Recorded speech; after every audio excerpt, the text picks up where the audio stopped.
was Wednesday, right? Yeah. No, the board Monday is the Oh. 21st. It would help if I take this out. Girl, so I would do it one of those days. It's a lot, but you know, Tuesday or Wednesday. that's how you build a business. What do you think I'm gonna get the most RSVPs? I'm not sending it just to anybody. I'm sending it to people Yeah, it's good though. that So I got business cards. Okay, there we go. If I'm supporting your business, I hope Really to good to God use you extra, have you know, support Yeah. mine. my dancer If self. you don't, you know what? Everybody that doesn't come up, I send the business card and rip it up. If you're not supporting me, I'm not supporting you. And that's the harsh way to think about it. You know what? I'm dishing out money to support your business, and you can't even have the common courtesy to come and just support me as my plan, okay? Oh, no, thank you. When does that close? I don't want to sound harsh about it, but you know what? I'm trying to get If you know to me, the app. don't. I am. Well, it's the only one Love your shirt. So I'm gonna pass this out. 26 is a Monday. Yes. And one of the things that I have here, I'm sorry for my voice. It's not COVID. It was a cold, and I'm like, you can tell I me was when Wednesday it's that contagious. is going to be a So I apologize for that. Although I sound sexy. I'll be right chamber right. Some users. Oh, good. I just decided. So on this sheet, Summer build of something else. I cannot scream. Yeah, it's a lot. I cannot scream because my voice is leaving me. So it gives me, So if you can sign your name and your information, and on a column, yeah, good. if you're interested in any topic, please let me know so I can cover that, whether it's with me or some other person. So that's the most important part. Yeah, I guess it's October, I have a wedding to go to. Give one. The 28th. Oh, my mom's birthday.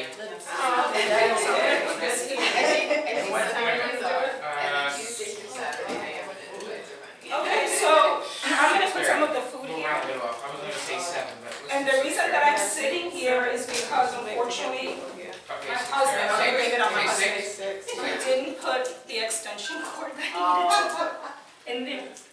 So if we can go around and introduce ourselves, your name, what you do, anything, any events you have, you guys know the drill. We know the drill. You're standing up, so you go first. Hi, I'm Erica Rivera. I'm an educator on sexual assault prevention and recovery, healthy intimacy, and Limitless and safety. Event coming up July 26th at 6 p.m. at Ripple Co-working, where my office is. I'm having a Christmas and July after hours, happy hour. So I'll provide some refreshments, and we're doing a white elephant exchange. So it's $25 to play. The gifts are worth at least $60. You have an opportunity to steal from each other, and the gifts are sexual health related. Good morning, Erica. Oh, and the proceeds go to Christmas Voucher, by the way. It's not publicized on Facebook because, the sex health thing, I wasn't sure how comfortable they would be with that. But everyone in my sex education group got an invite, but I figured I'd let you guys know. Next.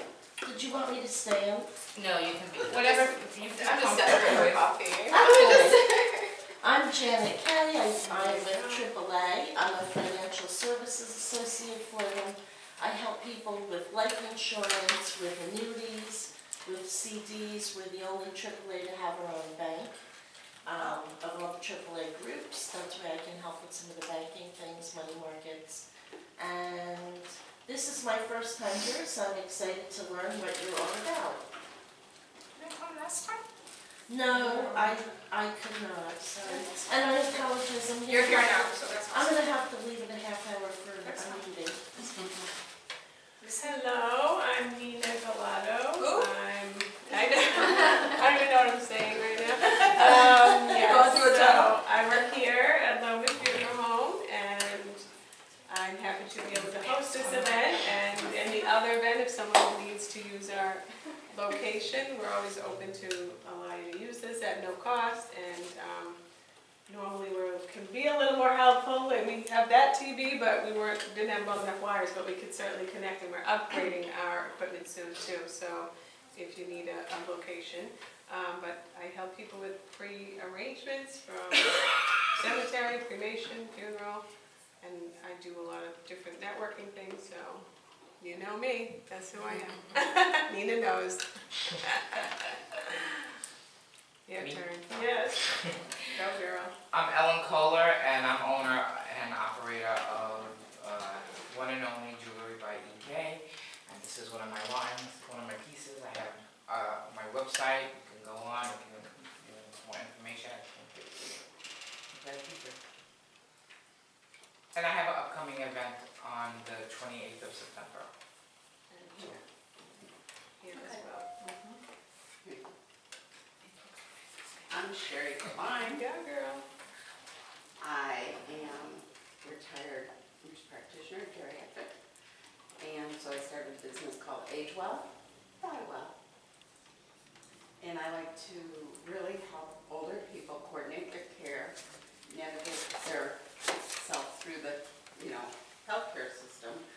Oftentimes, like I'll find things they don't know to tell their doctor, or I alert the doctor to things that they don't realize is really happening. And it's life-changing. It really is. Quality of life until the last breath is like my motto. And then when we get near the end of life, I love to educate people and their families, their support systems, so they can decrease the fear and they can have the best end-of-life transition possible, because it is possible and it can be beautiful. It's the most intimate thing in the world. And I like to help people realize that. I also do doTERRA, essential oils. I'm an aromatherapist. And I love to help people find things, natural solutions that can really make a difference in things that happen to them in their daily life. And actually, I am having an event for Carla, the Pampered Chef, August 11th at my house, and we're going to do cooking with the whales, if anyone wants to come. It will be fun. And then the 22nd, I'm having an education on,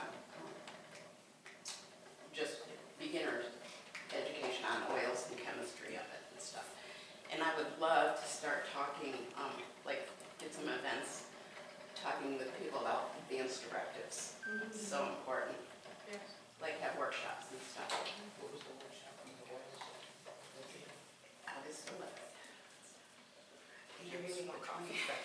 This is the cooking. 11th is Bless you. 22nd is I do the same thing. Yes, I'm Kathleen Rivera and I work at Las Palmas it's an independent community, and we are helping seniors live better. So if you know any seniors that are having a hard time managing their home and want to be able to sell their home and move into a great community, Las Palmas Independent Living at its best. That's how I refer those. My name is Christine Jimenez. Most of you know I'm a realtor here in Flagler County. There's 1,400 of us. But what sets me aside from my colleagues is that I close deals all over the state. I closed on a property, 110 acres up in Perry, Florida. That family has turned it into an RV park. It's amazing. And they're already booked through spring. I'm looking, a perfect referral for me would be anybody that's going through a life change. I'm working now with some probate lawyers, and they're referring divorces to me, and people who are inherited homes that they really don't have any use for. But anybody that wants to list or buy a home would be appreciated. My name is Kara King. I am at Bella Spa. I'm a medical esthetician and microblading specialist. So chemical peels, facials, all of that kind of stuff. What sets me apart, I was a medical assistant for 17 years. I worked in dermatology, hands-on, doing cancer removals, facial reconstructions, in-depth surgeries for 10 years. So I have both aspects, the medical and the aesthetic side. So we're really results-driven, acne care, aging, all of those things we take care of. She's fun. That's what I mean. Absolutely fun. Thank you. Mara, your turn.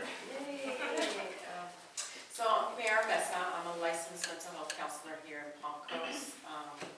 And I specialize in trauma, work with adults only, no family, no couples, no children, so just adults dealing with childhood trauma. I work with veterans myself, I am military veterans, so I work a lot with them. To the specialties that I use EMDR. Some of you are familiar, but most people that have been through trauma know what that is. And I just recently started doing neurofeedback, which is Dr. Maria knows a lot about, and she has many, many more years of experience on that, and maybe she'll talk about it later, her experience with that. But basically that helps with, it's just brain training. It's not a fix, it's not, it's just brain training, getting the brain in shape, just like you would get a muscle in shape at the gym. So I didn't talk about neurobiofeedback, but I definitely will incorporate a little bit of it. Oh my God, I'm hoarse. I'm Dr. Maria, and I'm from MD Consulting, and I can help you with your personal growth and business development needs. One of the areas that I work with is improving those skills that we need for success, such as leadership skills, management skills, accountability, emotional intelligence. And what sets me apart is that I can incorporate neuroscience, because I am a neuroscientist, and neuropsychology and business to really provide the skills that you need to make the changes you want so you can accomplish your goals and objectives. So, thank you for coming. So, we all know why we're here, which is limiting beliefs. How many of you are familiar with let me back up. This is a very much interactive, very informal, even though I have a presentation, please feel free. I want it to be a learning experience and not necessarily an interesting time. So, how many of you are familiar with limiting beliefs? Right. Okay. All right. So, one of the things, I have a couple of people from this group, and I just wanted to share my vision for this group since you're new. So we do a lot of networking, and women do thrive with support and networking. But we have very little when it becomes mentorship. So I want to provide, and I want to provide the ability not only to network and to support, but also to connect women with women and mentor one another through this group and outside this group. Okay, so that was my vision for this group. So if you have, this is not, as I said, the radio show, if you have a presentation that you want, that you feel that we would benefit from, okay, please let me know. I'm open. Okay. And I apologize again. So some of you know what we're going to talk about today. For those of you who don't, because I haven't shared it everywhere. Okay, so what are limiting beliefs? What exactly, when we talk about limiting beliefs, and it's like the buzzword, you know, but what exactly is it, and how do they affect our life, personally and professionally? And this is for me, because I'm a neuroscience, I always incorporate the brain and the mind. So what is the difference between the brain and the mind dynamics as we talk about limiting beliefs, okay, and how to train our brain to be more effective and overcome or release those limiting beliefs? Where do they come from? And how can we identify them, as well as what can we do about it? Okay. Any questions? Okay, so what are limiting beliefs? And Kara, you can add, because I know as a therapist you work with limiting beliefs. So limiting beliefs are the thoughts we have. They're thoughts, ideas, stories, but they're false ideas. Okay, there's interpretations that we have from our experience from the past, and they tend to be negative. Okay, it doesn't mean that the event was negative, it means that we interpret them negatively. The interpretation of the event we had, okay, has a negative effect or a negative thought pattern in our minds. So what happens is limiting beliefs are cognitive distortions, and what I mean by cognitive distortions is basically, I'm sorry, basically irrational thought patterns. And why is that important? Because when we talk about the brain, you're going to see how the brain actually has those pathways that give us those irrational thought patterns that we experience. And of course, this is all at the unconscious level. Okay, this is not like we sit here and say, oh, I have an irrational belief. This is all in our brain, in our mind, and most of the time we're not aware of them. So what happens with these irrational beliefs, they bring about negative emotions. And as human beings, we're protected. We have a system which is beautiful, which protects us. For example, if you're familiar with the fight and flight response, right? When we are presented in an emergency situation, our body has all these systems that decide, do we stand here and do we fight, or do we leave? So it assesses all that. And that's part of the protective system we have. Well, for our mind, it's defense mechanisms. Okay? Those defense mechanisms protect us from injury, emotional and mental injury. Okay? To keep our identity intact, to keep our self-esteem intact. So, because we don't want to feel anxiety, we don't want to feel anger, we don't want to feel all those, what we perceive as negative emotions. Now, mind you, sometimes they're not. Sometimes anxiety is good, sometimes anger is good. But for the most part, when it's not good, we have these feelings, okay, these emotions that we don't want to feel. So we create, at the unconscious level, these defense mechanisms. And we're going to talk a little bit about some of the defense mechanisms. There's hundreds of them, so I'm not going to go through each and every one of them. An example of that is avoidance. Okay, avoidance is a very good defense mechanism. We all do it. Okay? And what ends up happening, an example for it, is public speaking. Okay? Public speaking is the #1 fear in the United States. It's more fear than dying. Okay? That's how bad it is. Okay? So what do we do? Because at some point in our experience, and we may not be aware of this, we may have had an experience where we interpreted when we had a situation where we spoke publicly, and it caused some kind of negative emotion in us. And unconsciously we decided, well, this is a defense mechanism, I'm going to avoid this, I'm not going to do this, okay? And I'm going to avoid this, I'm not going to do this, and we avoid the situation that causes us that anxiety. And we're going to talk a little bit about that because sometimes avoidance is good, and defense mechanism is not necessarily bad. Defense mechanisms can be good as well, it protects us. Okay, so we have to identify when these defense mechanisms are not working for us, okay, and how they affect us. Okay, so limiting beliefs and those cognitive distortions, we get those defense mechanisms because we do not want to feel those negative feelings. And then the gremlin is what I call that inner voice, that limiting belief, which we have, and it could be a thought. Okay, it could be a voice and not hallucinations. It could be a voice, it could be our own voice. It could be an idea. Okay, but we have it there and we hear it, such as, for me, this has to be perfect. Because if it's not perfect, it's not good enough. So I spend a lot of time in presentations. Okay, and that's a limiting belief because perfection doesn't exist. Okay, and for me, for example, I know and I'm aware through introspection that I received that as a message when I was very young. Okay, how?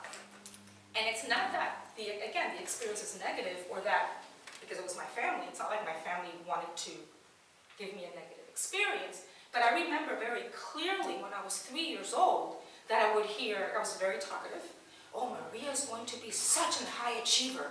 She's going to be a lawyer, and she's going to be this, and she's going to be that, and I internalized that. And I felt like, hey, I need to live up to this. I need to be perfect, not because my parents or my family wanted to be perfect, I just interpreted it that way. So it's not necessarily, again, a negative thing. Now, I deal with that all the time. We all experience limiting beliefs. We cannot get rid of some of the limiting beliefs. That's part of our experiences. So it's not about getting rid of them. It's about being able to identify, aware of them, identify them, and manage them. Okay. So keep that in mind. Anyone want to share? Anybody want to talk a little bit about? I wanted to ask you, would you say that, would you like some water? Please? No, I'm good. It's You want my to close it throat. out? job. Thank you. Would you say that, to a large extent, the way we take on experiences, especially in our formative years, when we're very, very young, when we're just little sponges grabbing them, that in terms of how we take in those experiences and process them, that it's a form of programming. And so, talk like I've been to the psychiatrist, and I have several times in my life. I think everybody needs a little adjustment once in a while. But I feel like a psychiatrist I saw a long time ago said to me that, you know, we are programmed. And when we have difficulties in our lives, like limiting our own beliefs, especially believing in ourselves, that it's a process of deprogramming. You have to program the robot that's inside you and deprogram what you were taught, or how you say it, how you perceived what you were taught. Because perhaps something as innocent, you know, that your parents put out there at the dinner table every night, they didn't realize that your little brain is like going, what? I've got to be a lawyer? Oh, okay. Well, you're my parents, you're the gods in my life, so. Absolutely. I think we are, and we're going to talk a little bit about that, because we are programmed and we can deprogram. That's part of the neurocoaching and the neurobiofeedback, okay, that Mara was talking about. And I don't want to jump ahead, but our brain is, our brain is neuroplastic. And what does that mean? It can be retrained, and you're nodding your head. It can be retrained. You can learn new experiences. You can, for using your words, reprogram your brain with those new experiences. So yes, absolutely. Now I'm trivializing this because there's a lot of other things. You know, you have a personality, there's genetics, there's other things that come into play. But for the most part, you know, our experiences are very important throughout life and how we perceive those things. Mara, you want to add anything? So how do limiting beliefs affect us? And in the previous slide, which I didn't talk about, my analogy of limiting beliefs is like a ball, a chain, and a ball chain that you drag. Okay, so you want to create this event, you want to do this, and the limiting belief is that thing that you're dragging. It gets to a point where you're just tired of dragging this ball, and you just don't do it anymore. Okay, and then you feel trapped. You feel like you're in a box, and you don't know how to get out of that box. So for me, that's my analogy of what it is, a limiting belief. And it affects you in everything you do, whether it's career success, obviously, for example, public speaking. You know, if you need to speak and you have this limiting belief and you avoid that, you're not going to progress in your profession. Okay, so it's going to affect you. It's going to affect your relationship. You're not going to have a healthy relationship. An example of that, and I'm going to the other extreme, women who do not believe that they're good enough tend to marry men who may abuse them, and they feel they're deserving of them. Okay, so that's an extreme, but it does happen. Money and finances, and Laura's not here, but we do have limiting beliefs around money and finances. Example of that is, you know, wealthy people are not nice people. Okay, kind of thing. That's a limiting belief. Or I cannot be wealthy because I have to work too hard. Or people who are wealthy work really hard. That's not necessarily the truth. You know, so it's these false ideas that we have that stop us from doing what we want to do. Parenting as well, spirituality, and last but not least, mental and physical health. When we have a limiting belief that is really interfering with our life, and it's chronic, and it's there, it could lead to mental health issues, okay, such as depression, anxiety, disorder. Okay. Not every limiting belief correlates with a mental health issue, but it can lead to a mental health issue. Would you agree?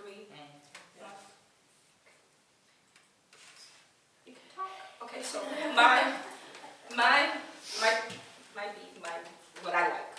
So I bought 2 props. My brain, which is really not my brain, but this is the brain, okay, and it's 3 pounds. Our brain is 3 pounds. You can open it up. Oh, good, we can minus that when we weigh ourselves now. You said you lost your mind. And that 3-pound brain is the most amazing organ that we have. Okay, without it, we can't live. When we're brain dead, we're off machines. Okay, not when our heart doesn't work, not when our liver doesn't work. When our brain doesn't work, we're done. Yeah. So that 3-pound brain is the most amazing, for me, organ that we have. Okay, this is a book, and the reason I brought this is because it has a lot of pictures, real pictures of our brain. Okay.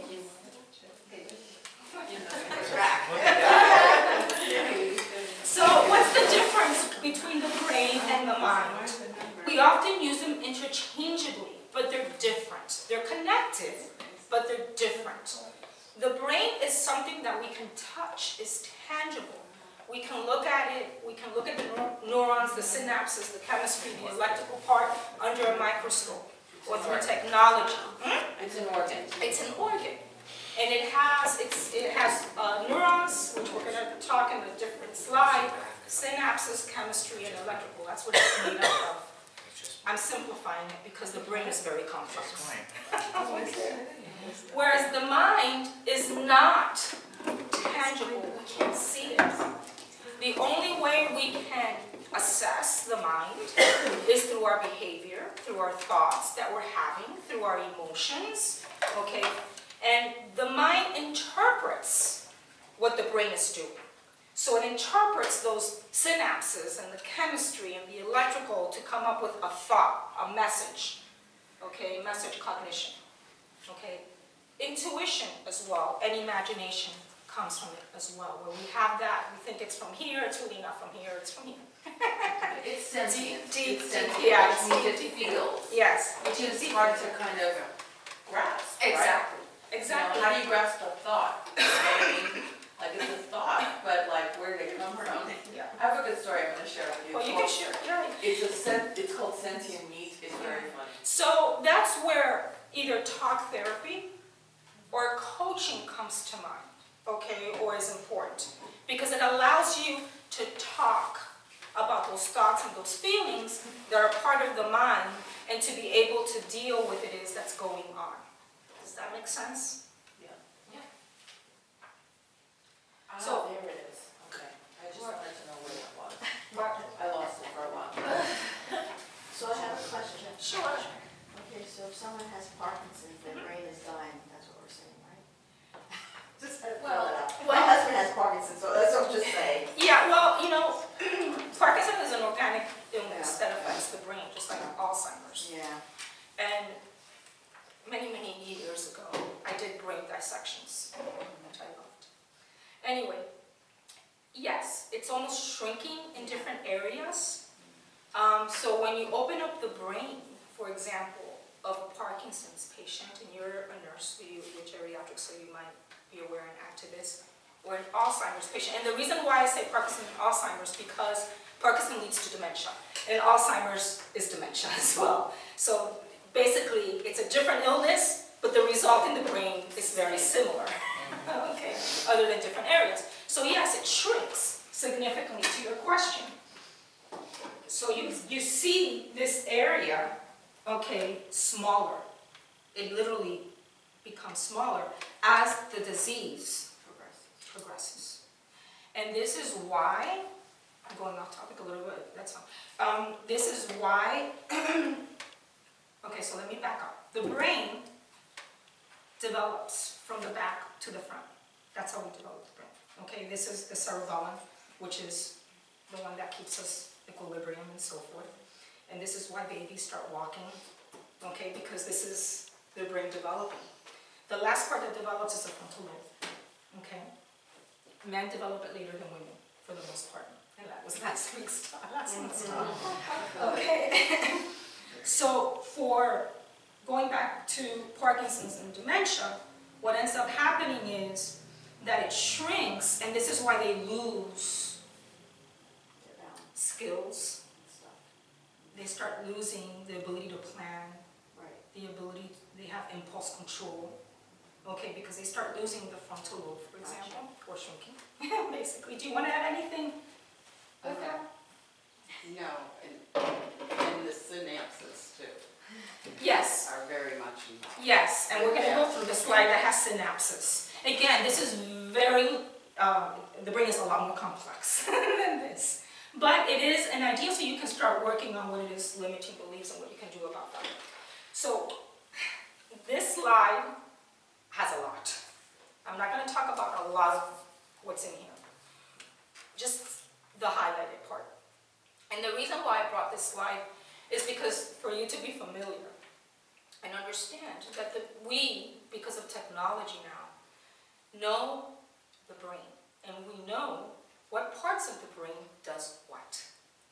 Okay? We know it through stroke patients, we know it through dementia, we know it through organic illnesses. Okay? So, for example, the visual area, which is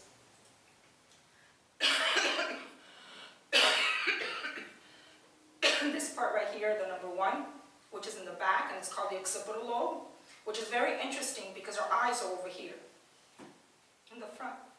Yet, the vision goes all the way to the back. So it goes from here all the way to the back, it bifurcates across.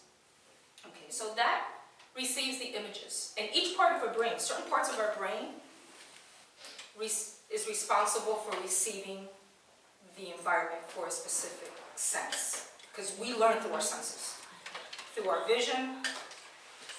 Thank you for coming, sweetie. I'm so sorry I have to That's leave. okay, I understand. So we learn through our senses. Our vision, our hearing, our touch, kinesthetically. That's how we learn. Okay, so there's certain parts of the brain that are responsible for receiving the vision, for receiving the hearing, for receiving the touch. The occipital lobe is responsible for receiving the vision. Okay, just like the olfactory lobe, number 8, right here, okay, is responsible for our smell, for receiving information of things that we smell, for example. So we have damage here, we're not going to be able to smell very well. And then we have the association areas, and the association areas are pretty much in here, somewhere inside internally, okay? And that's responsible, and this is important as connected to limiting beliefs, because it's responsible for interpreting what we see, what we hear, what we touch. There are association areas. Of course, this is through pathways, okay? They're responsible for that. So what is there? What is in the association area? Short-term memory. So it goes back to the experiences we have, the memories of the experiences we have, how we're going to interpret what we see, for example. Emotion. So why are we, when we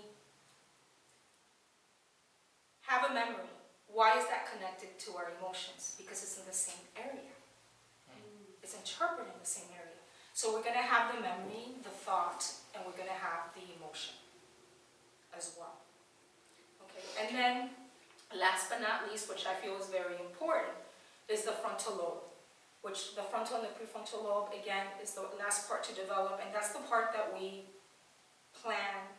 It's responsible for attention, concentration, impulsivity, and again, it's developed last in our brain. So that's our rational, if you want to look at it that way, that's our rational brain, our rational part of the brain. Okay, and that's where everything goes. Okay, once we have the experiences we have. Okay. Questions? Because I know it's a lot, but I just wanted to show you because of the complexity of the brain. No? Okay, I can move on. Neural pathways. This is what our brain looks like. The pathways, the connections. And this is very important when it comes to limiting beliefs. This is an actual neuron with an axon right here. This is the neuron in a different picture with axons. Okay. This is a synapse where all the chemicals are. Remember I told you that the brain has chemicals, it's chemistry, remember? So these are the chemicals, serotonin, I'm dopamine. sorry, I had a question on the list. Yes, go ahead. I just remembered it. Sometimes I hear a song that makes me emotional from way back when, but I can't remember the memory. Is that, what part of that, what's happening Well, there? songs are very Like, it just makes me interesting. upset, and I don't know why. You Songs know, are does that very happen? interesting because we tend music, Music, which yeah. is on the right side of our brain. And we tend to connect music with emotion. So music is emotionally charged. Okay, and we tend to remember things that are emotional to us. Okay. So that's where it comes. But even if you don't know why, it No, just happens. it's unconscious. Yes, I Yes, can't remember why I'm upset, but it's upsetting. and we're going to talk about the different So levels of can't- consciousness. That's Yeah. in your unconscious. It's so weird. But it could have been that you experienced something that you perceived negative, Traumatic. and Yeah. maybe that song was somehow Playing. playing in the Yeah. background, or maybe immediately after, or immediately Yeah. before.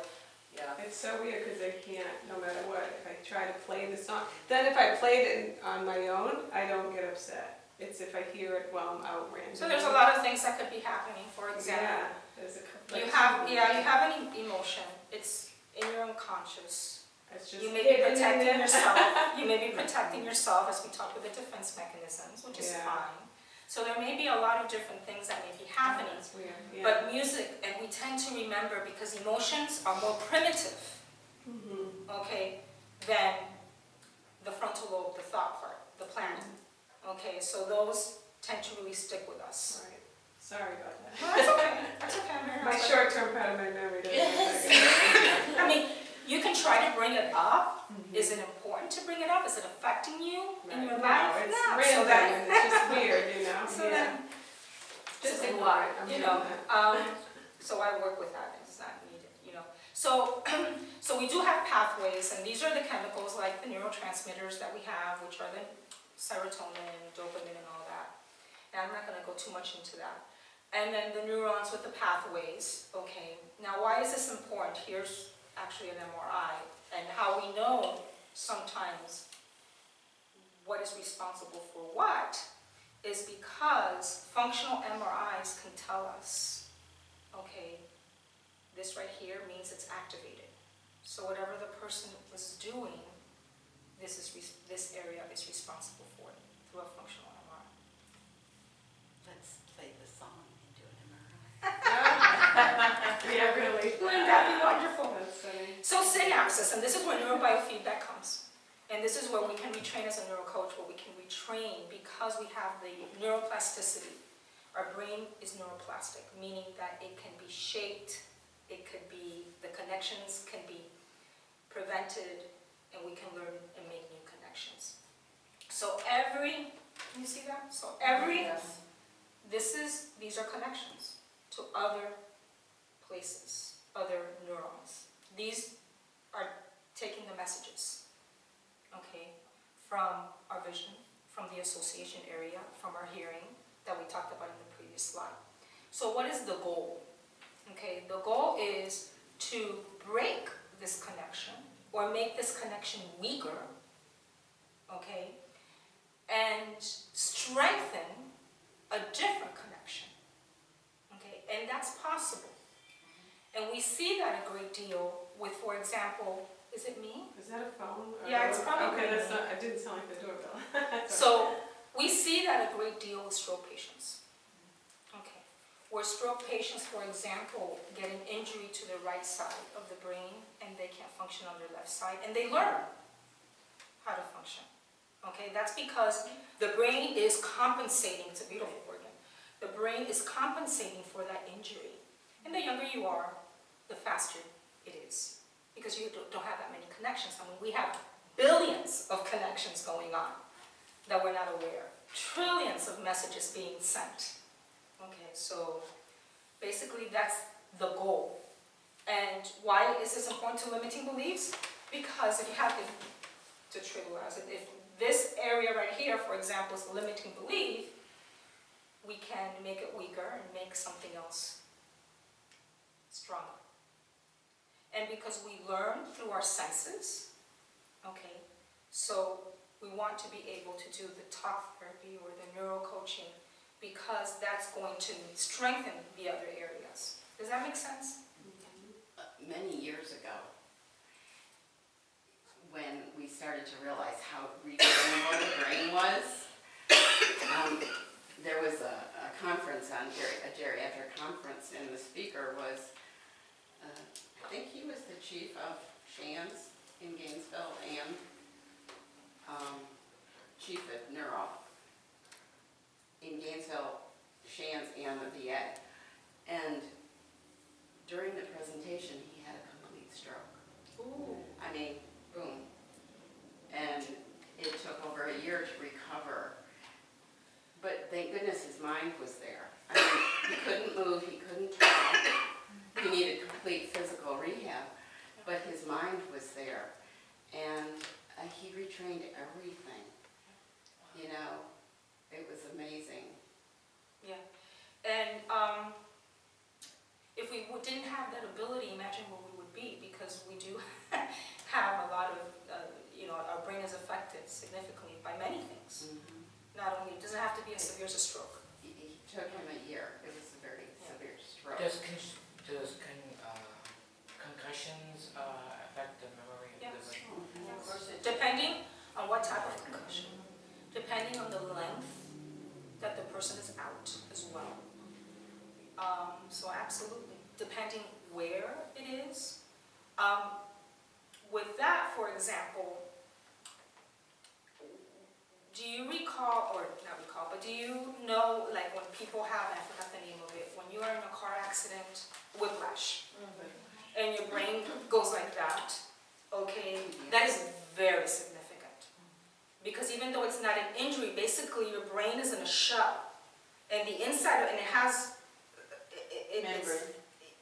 It has like a membrane. Yeah, and so it's not completely on the skull. There's a membrane in between. So when it's shaking like this, for example, all the neurons, all the organs are going like that. So it could have really significant, like babies. Yeah, shake babies, shake syndrome, baby shake. I was in a serious car accident 3 years ago, almost took my life, my Prius saved my life. But the doctors, I lost consciousness, and what it was explained to me is that your body's moving in that car. And if something happens that stops that movement of that car, your body continues to move. So what happened, why I lost consciousness was because my brain kept on moving forward at a high velocity and got squished, and then it started to swell to protect itself. The membrane that is in the outside, you start swelling and so forth, and you can even have a bleed. But Einstein's law of motion is definitely, you're going to say goes. Otherwise, I didn't have a scratch on me. So, going back to the limiting beliefs and going back to what we were talking about, Nina, there are 3 levels of awareness: the conscious, the pre-conscious, and the unconscious. So that situation that you're having is in your unconscious, right here. Okay, so you're not very aware of it. Right. So very little is in our conscious, only 10%. Part of it because of protection. Yeah. Okay, I mean, imagine if you remember everything you experience in the conscious. You would go crazy. So a lot of it is in the pre-conscious. It's there, like your beliefs. Example, limiting beliefs. Okay, are in the pre-conscious, meaning that they're there, you're not aware of them, but you can bring them up to awareness. Okay, if prompted. Okay. With the right therapy, can you bring up things that you're hiding? Like that? My daughter has stuff I know she holds in, and she kind of, but I feel like if she did get the right therapy, it would bring it out, but I don't know if that's dangerous. Is it? Well, I think the important thing is, for me, and I did therapy for many years, and one of the things that I feel is that I think everybody should have a coach because of mental wealth type of thing. We wait till there is a mental health issue to say, hey, I have a problem, which becomes more difficult. Whereas if you do have, and that's what coaching is, if you do have a coach, okay, you can learn some of these skills and try to prevent from having a mental health issue. It's not gonna happen all the time. You're not gonna be able to prevent it because there's predispositions, there's genetics. But I don't understand why we don't. Why we wait till it's like we have depression, okay, to seek assistance. That's how I feel about my clients, because I'm a coach, like I'm not a therapist, but I have clients that will see both myself and a therapist. Because I'm focusing more on the future, and like you said, like their skills, well, they may see a therapist to kind of deal with past trauma and things like that. But I call it maintenance, you know, they're like, oh, well, why would I do that? I'm like, coaching is your maintenance, you know, you don't want to wait until something negative It's almost like you go to the happens. doctor or the dentist every 6 months. Right. Okay, I mean, it just does not make sense to me, and I think, not getting on my horse now, but I think that's what is the problem with our society. You know, that being said, I think sometimes we have some sort of situation, like some sort of trauma situation. Like I can only speak for myself that me moving here was a trauma. For me, it was very traumatic. Then moving out with my mom, when my mom died, it set me over the edge. And I didn't realize that, because I'm a pretty strong person. I was like, I can handle anything. But it did.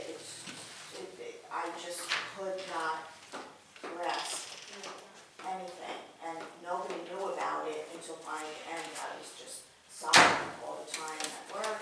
I was sobbing to my family back up in New York, and they finally said, Kathleen, you gotta come home. That's the only way we're gonna, help this. And I had to tell my husband that she's gotta go. She's gotta go, because he doesn't like me going places by myself. And she's like, we've got to let her go. And when I got home and got to see my mother's sisters, and I was back in New York where I'm born and raised there, I just felt so much better. So my kind of therapy is every so often I take a trip up there because I need that charge to get me feeling better about everything that has happened.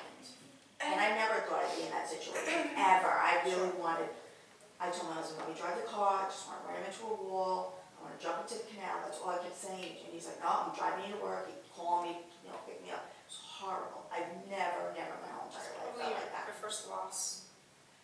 Your first significant loss. Well, yeah, I mean, I had my grandmother raise me. When she died at 22, I wanted to go in the grave with her. But it was different because I was younger, there was things happening. But for this, now that I'm older, and I felt like I didn't get here in time for my mom, I can't explain it. And I felt like I got robbed. Like I get down here, she's all excited, I'm here, and then all of a sudden, like a year later, boom, she's like sick, and I'm taking care of her to the end. I mean, I have no regret. That's what she wanted. I was there for the whole entire time in her home. And when they go up It was there, awful. you share the grief. I think intellectually, we all know that we're gonna lose people in our lives. Right. But when we actually face the actual loss. Yeah, I The think fact that I that- lost my home, leave my home behind Right, that was a lot for 20-something you. years. That was a My lot for kids you. are gone. Oh my God, my There's a lot of family's not change, here. and There's a lot of it's change. interesting Oh my because God. you said you thought you were stronger than I that. did. And I think that that's where what we think Yeah. as a society. I I think think, that oh, no, I'm fine. that people believe that when you have a mental health, whether it goes to the level of seeing a therapist, we think that, hey, we must not be strong. Yeah, I just But we didn't don't think- say that when we have we're diabetic. I mean, We when I don't was say that. crying to my family, they were like, oh my God, they never heard me like that. Yeah. And they were like, Kathleen, you've got to come home. And it's funny, when I was landing, and I'm in the water, and I see you, I was like, Yeah, home. It's like, I can't explain it. It was the weirdest feeling in the world. The other thing is, I don't think, not everything needs therapy. When it comes to a level of therapy is when it's really interfering with your life. Yeah. But hence why I preach, see a coach. Yes. Yeah, That way you're I keeping agree. it, like me, it's sexual health and relationships, but I'm like, so you're gonna wait until you're on the verge of divorce and then come try to talk to me? Like, that's- don't I do know, that. You're right, you're right. Or see a therapist when you're already When you're already signing Yeah, I was papers. already at the breaking point. I was already at the breaking point. So if there's anything, one of the things to leave here with is, not everything requires therapy. Right. Okay, coaching can be a good way to sort of have that, what I call mental wealth, okay, instead of mental health, okay? And I want to move on, but Sorry, I didn't mean to just, bring no, that up. just out of that, as we get older, just because we're talking about loss, and thank you for sharing, Yeah. absolutely, but because you were talking about loss, as we get older, we become more aware of our immortality. Okay, so in addition, okay, to all these emotions that are happening because of somebody that you love, unconsciously, there's something there that tells us, I'm not, It's very, immortal. right, and it's very strange. I grew up in nursing homes my whole entire life. Loved it, best years of my life. But after that happened with my mom being, I'm older too, my husband's older, much older, and I'm like, I can't do this anymore. I cannot do this anymore, and that's why I'm in Las Palmas, because the seniors are more active. I can't be around all the people that are very sick, and I get too much involved in it anymore, and I can't do it. And I think part of it, to move on, I think part of it is being aware, going back. Correct. Being aware of yourself, being Correct. aware of what you're capable of what you're able of what you're, I was sick yesterday, And what you need. And what you need, exactly. Like yesterday I was sick, I just told her, listen, I'm sick, I said, I'm taking the day off. I'm resting my body. My body's telling me it needs to rest. And that's what I'm doing, so I didn't do absolutely anything yesterday, not even cook.